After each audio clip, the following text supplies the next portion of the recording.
नेमका बंद काय आहे आणि काय मागण्या घेऊन राज्यासह देशभरात बंद पुकारला जातो आहे या संदर्भात आपल्यासोबत व्यापारी आहेत, थेट त्यांच्याकडून जाणून घेऊया नेमकी बंदची का हाक दिली आपण.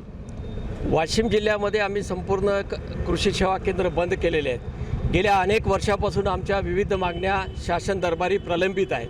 त्या मागण्याच्या आम्ही वारंवार पाठपुरावासुद्धा करत आहे, पण शासन दुर्लक्ष करत आहे. महत्त्वाचा मुद्दा म्हणजे आमचा टॅगिंग म्हणजे लिंकिंग.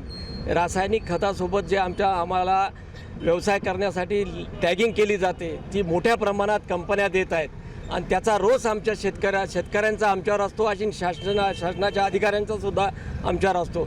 आम्ही काय केलं पाहिजेत म्हणून आमची ही शासनाला विनंती, मागणी आणि तीव्रता फार मोठ्या प्रमाणात राज्यामध्ये आम्ही मापदाच्या संघटनेच्या माध्यमातून आम्ही या ठिकाणी मांडलेली आहे.